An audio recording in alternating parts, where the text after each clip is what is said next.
तो मूवी की स्टार्टिंग में हम देखते हैं एक लड़की केसी बेल्डन को जो कि जॉगिंग कर रही होती है। केसी को रास्ते में एक बच्चे का हैंड ग्लव मिलता है और उसको पास में ही एक अजीब सा बच्चा खड़ा दिखाई देता है, साथ ही एक मास्क डॉग दिखाई देता है। केसी उस डॉग का पीछा करती है और एक जगह पर पहुंचती है जहां पर जमीन में दफन एक बोतल उसको मिलती है जिसमें एक अनबॉर्न बच्चे की डेड बॉडी थी। अब सीन शिफ्ट होता है और केसी अपनी फ्रेंड रोमी से बात कर रही होता है। वो उसको बताती है अपने एक ड्रीम के बारे में जो कि उसने देखा था और उसका उससे वो मीनिंग पूछती है। मतलब कि हमने मूवी की स्टार्टिंग में जो कुछ भी देखा था वो असल में केसी का एक नाइटमेयर था। अब रोमी उसको किसी किताब से देखकर थोड़ा बहुत कुछ बताती है और केसी जो कि बेबी सिटिंग के लिए आई हुई थी उसको कुछ आवाजें आती हैं और वो कॉल को कट कर देती है। केसी यहाँ पर मैटी नाम के बच्चे की बेबी सिटिंग करने के लिए आई हुई थी और उसको उसकी आवाजें आती हैं कि मिरर्स डोरवेज होते हैं और केसी उसको चेक करने जाती है तो मैटी अपनी न्यू बॉर्न सिस्टर को मिरर दिखा रहा होता है और वो वही बातें बोलता है कि मिरर डोरवेज होते हैं और वो ये बात बोलता रहता है। फिर वो केसी से बोलता है कि जंपी पैदा होना चाहता है और वो फिर केसी पर उस मिरर को मार देता है। कुछ ही टाइम के बाद में मैटी के पेरेंट्स वहाँ पर आ जाते हैं और केसी अपने घर चली जाती है जिसको कुछ खास चोट नहीं आई थी।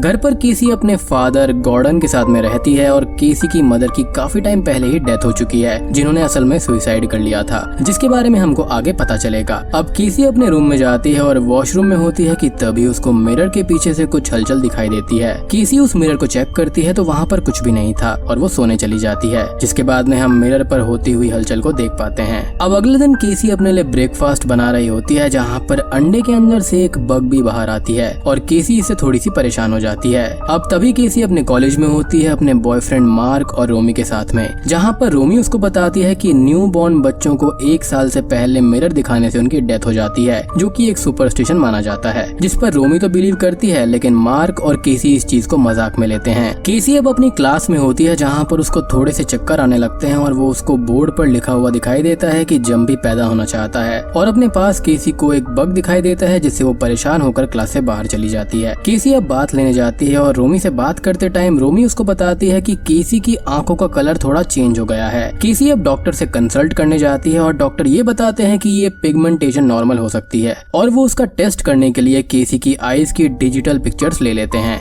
केसी अब मार्क के साथ में घर जा रही होती है जहाँ पर वो मार्क को अपने साथ घर पर रुकने का बोलती है क्योंकि केसी के डैड टाउन से बाहर गए हुए थे। केसी को अब रास्ते में फिर से अपने ड्रीम वाला लड़का दिखाई देता है जो कि सडनली गायब हो जाता है और केसी इससे थोड़ी सी डिस्टर्ब हो जाती है। रात को घर पर केसी और मार्क इंटीमेट होते हैं और फिर वो बात करते हैं जहाँ पर केसी अपनी मदर के बारे में बताती है और हम फ्लैशबैक भी देख पाते हैं जहाँ पर केसी की मॉम मेंटल हॉस्पिटल में थी और उनकी आंखों का कलर भी चेंज हुआ था और उस दिन उनको अपनी रियल बर्थ मदर के बारे में पता चला था क्योंकि वो अडॉप्टेड थी और लेटर ऑन सम डे उन्होंने सुसाइड कर लिया। केसी अब वॉशरूम जाती है जहाँ पर फिर से मिरर हलचल करने लगता है और केसी उसको ओपन करती है तो उसमें उसका वही ड्रीम वाला लड़का जो होता है उसको हॉन्ट करता है जिससे केसी बहुत डर जाती है और मार्क आकर उसको संभालने लगता है। मार्क मिरर के पीछे चेक भी करता है लेकिन उसको वहाँ पर कोई भी नहीं मिलता और केसी उस मिरर को निकाल कर अलग रख देती है। अब अगले दिन केसी जॉगिंग पर जाती है और उसको पता चलता है कि मैटी की न्यू बॉर्न सिस्टर की डेथ हो गई है। जी हाँ, खैर इसके बाद में केसी अब डॉक्टर के पास में जाती है जहाँ पर डॉक्टर बताते हैं कि केसी की आई की पिगमेंटेशन एक्चुअली में ट्विंस के साथ में होती है जहाँ पर ट्विंस का ब्लड आपस में एक्सचेंज हो जाता है, लेकिन केसी ये बोलती है कि वो तो सिंगल चाइल्ड ही है तो ऐसा कैसे हो सकता है। केसी अब अपने फादर के पास में जाती है और उनसे अपने ट्विन होने वाली बात का बोलती है जिस पर वो ये बताते हैं कि केसी ट्विन ही होने वाली थी जिसका एक भाई भी था, लेकिन केसी का जो अम्बिलिकल कॉर्ड था वो उसके गले में ही फंसने से उसकी पेट में ही डेथ हो गई थी, यानी कि उसके भाई की, जिसे सुनकर केसी और भी ज्यादा टेंशन में आ जाती है एज उसको ये सब पता ही नहीं था और उसको लगता है कि उसकी मदर ने इसलिए ही सुसाइड किया होगा। अब केसी के फादर उसको एक और शॉकिंग बात बताते हैं कि उन्होंने अपने होने वाले बच्चों के लिए निक नेम्स भी सोचे थे जहाँ पर लड़के का नाम जंपी रखा जाना था, जिसे सुनकर केसी और भी ज्यादा टेंशन में आ जाती है क्योंकि ये नाम वो पहले भी देख चुकी है। अब केसी अपने घर पर जाती है जहाँ पर उसको अपनी मदर का पुराना सामान मिलता है जिसमें कुछ ओल्ड टेप्स थी और कुछ फोटोज और न्यूज़पेपर कटिंग्स वगैरह। केसी को न्यूज़पेपर कटिंग में एक लेडी सोफी के बारे में पता चलता है और सोफी की प्रेगनेंसी की टाइम की पिक्चर भी मिलती है जिसमें सोफी के साथ वही लड़का खड़ा था जो कि केसी को अपने ड्रीम्स में दिखाई देता था।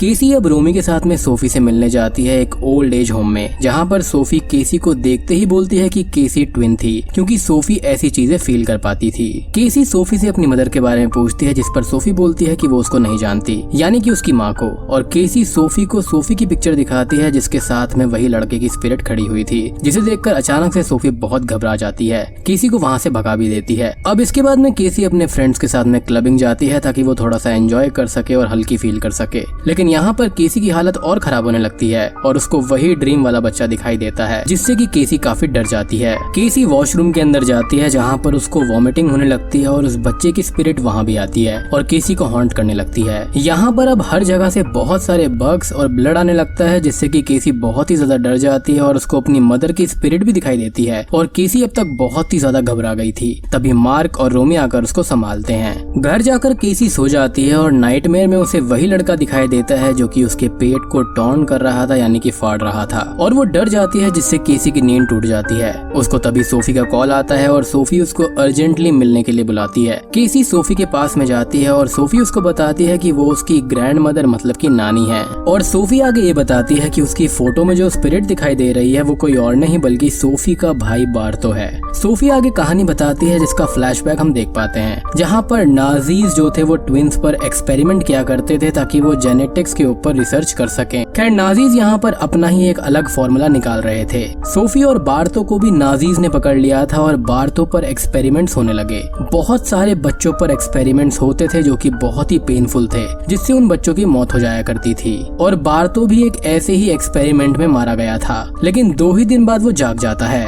यानी कि सोफी और बार्तो यहाँ पर ट्विंस हुआ करते थे। खैर बार्तो के जिंदा होने के बाद में वो नॉर्मल नहीं था और सोफी ये चीज समझ जाती है कि वो इविल है और उसने ही बार्तो को खुद मार दिया। अब उसके बाद में सबसे ज्यादा शॉकिंग चीज आती है। सोफी ये बताती है कि बार्तो के अंदर असल में एक डिबक ने कब्जा कर लिया था जो कि खुद को इस दुनिया में लाना चाहता था, और बार्तो के मरने के बाद में वो कुछ टाइम तक शांत हो गया क्योंकि डिबक को बहुत वक्त लगता है अपनी पावर्स जोड़कर हम तक आने में। सोफी आगे बोलती है कि डिबक ऐसी स्पिरिट्स होती हैं जिनको हेवन में जाने से रोक दिया जाता है और वो बीच में फंसकर रह जाते हैं। साथ ही केसी को दिखने वाले बग्स, डॉग्स, ये सब उस डिबक के द्वारा यूज किए जाने वाले एनिमल्स हैं, जिनसे इनिशियल स्टेज पर डिबक अपनी पावर्स बढ़ाता है, यानी कि बेसिकली वो डर के ऊपर जीता है। सोफी केसी से बोलती है कि तब सोफी ने उस डिबक को मार दिया था बट वो अब वापस आ रहा है और वो केसी के पीछे है क्योंकि डिबक ट्विंस को यूज करता है और केसी का भाई नहीं रहा, इसलिए डिबक केसी के पीछे है। और यही रीजन है कि मैटी की बहन को इस डिबक ने मार दिया था अपनी पावर्स को बढ़ाने के लिए। और असल में हुआ ये था कि ये सच जो था वो केसी के माँ को पता चल गया था और अब केसी को उस डिबक से बचकर भागना होगा और अपने घर के मिरर्स को भी केसी को तोड़ना होगा क्योंकि मिरर्स का यूज करके ही डिबक अपना शिकार करता है। और इसलिए ही मैटी यहाँ पर बार बार ये बोल रहा था कि मिरर डोरवे होते हैं, यानी कि पोर्टल्स जिनको कहा जाता है। सोफी अब केसी को एक रबाई के पास जाने के लिए बोलती है जिनका नाम जोसेफ सैंडेक होता है। उनका ये कहना था कि वो उसकी मदद कर सकते थे क्योंकि यहाँ पर जूइश एग्जॉर्सिज्म करना होगा जो कि एक रबाई ही कर सकता है। केसी अब रबाई सैंडेक के पास में जाती है और उनको वो बुक देती है जिसमें डिबक के बारे में सारी इन्फॉर्मेशन थी, लेकिन रबाई यहाँ पर ये बोलते हैं कि उनको इन सब में भरोसा तो है नहीं, लेकिन वो केसी के लिए इस किताब को जरूर पढ़ेंगे। केसी अब अपने घर जाती है और वहाँ पर लगे हुए सारे मिरर्स को तोड़ देती है। केसी अब अपनी मदर की टेप्स को देखती है जिसको उसने पहले भी देखा था और उसमें इस बार केसी को वही मास्क डॉग दिखाई देता है और बार्तो की स्पिरिट भी हॉन्ट करती है और ये जगह वही है जहाँ पर केसी की मदर ने सुसाइड किया था। खैर अगले सीन में केसी से मिलने रोमी आ रही होती है कि तभी मैटी रोमी की कार से टकराता है, लेकिन शॉकिंगली उसको कुछ भी नहीं होता। मैटी वही है जिसने अपनी बहन को मार दिया था और वो रोमी से बोलता है कि वो केसी की हेल्प ना करे नहीं तो मारी जाएगी। मे बी यहाँ पर उसके अंदर डिबक होगा, तभी तो उसको कुछ भी नहीं हुआ। रोमी केसी के घर जाकर उसको ये सब बताती है और बोलती है कि वो केसी को अकेला नहीं छोड़ेगी। अब इसी बीच होता यह है कि सोफी पर भी डिबक की स्पिरिट अटैक करती है और उसको भी जान से मार देती है। अब अगले दिन सोफी से मिलने के लिए केसी जब जाती है तो उसको सोफी की डेथ के बारे में बहुत ही दुख होता है और उसको सोफी का एक लेटर मिलता है। उस लेटर में ये लिखा हुआ था कि ये डिबक केसी को कमजोर करने की कोशिश करेगा और केसी उस डिबक से बचने के लिए जल्दी ही अपना एग्जॉर्सिज्म करवा ले। केसी अब बहुत ही दुखी थी और समझ गई थी कि ये डिबक उसके आसपास के सारे लोगों को उससे छीनना चाहता है ताकि वो उसको इजीली पजेस कर सके। बेसिकली वो उसकी एनर्जी पर फीड करना चाहता था।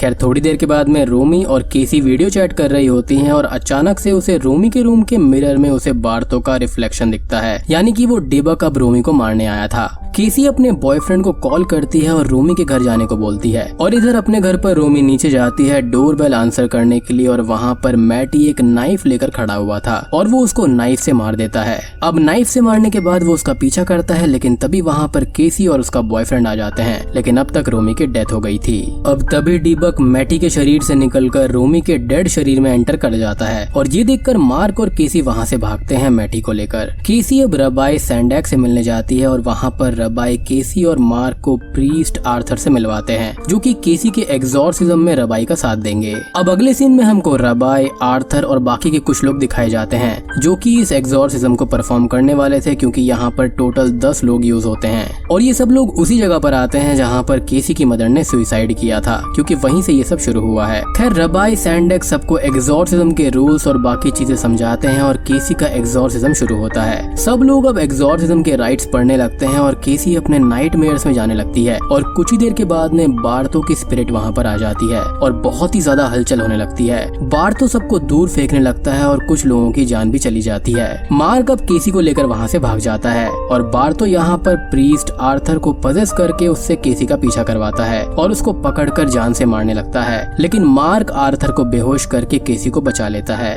केसी अब मार्क के साथ बाहर जाने लगती है, लेकिन वो देखती है कि मार्क को डीबक ने पजेस कर लिया है और पजेशन में मार्क केसी को मारने आता है। मार्क अब केसी को मारने ही वाला होता है, लेकिन रबाई सैंडैक वहाँ पर लास्ट राइट्स पढ़ने के लिए आ जाते हैं और केसी भी बाकी के राइट्स उनके साथ में पढ़ने लगती है और डीबक स्पिरिट जो होती है वो मार्क का शरीर छोड़कर इस दुनिया से चली जाती है, लेकिन मार्क नीचे गिर जाता है जिससे उसकी भी डेथ हो जाती है और केसी इससे पूरी तरह टूट जाती है। बेसिकली डीबक यहाँ पर उसकी स्पिरिट को भी अपने साथ ले गया एनर्जी के रूप में। अब मूवी के आखिरी सीन में केसी जॉगिंग कर रही थी और उसको कुछ बातें याद आती हैं। हम फ्लैशबैक में देखते हैं कि केसी भी मार्क से प्रेग्नेंट हो गई थी और उसको भी ट्विन बच्चे होने वाले थे। साथ ही सोफी ने ये बताया था कि ये डीबक उनकी ब्लड लाइन से जुड़ा हुआ है और वो अभी तक उनके पास आने की कोशिश कर रहा है और ब्लड लाइन से जुड़े होने का मतलब ये है कि डीबक दोबारा वापस जरूर आएगा। ये मूवी यहीं पर खत्म हो जाती है। तो दोस्तों ये थी अनबॉर्न 2009 मूवी की कहानी। उम्मीद करता हूँ कि आपको ये मूवी जरूर पसंद आई होगी। पसंद आई है तो वीडियो को लाइक कर देना, चैनल पर नए हैं तो सब्सक्राइब कर लीजिए।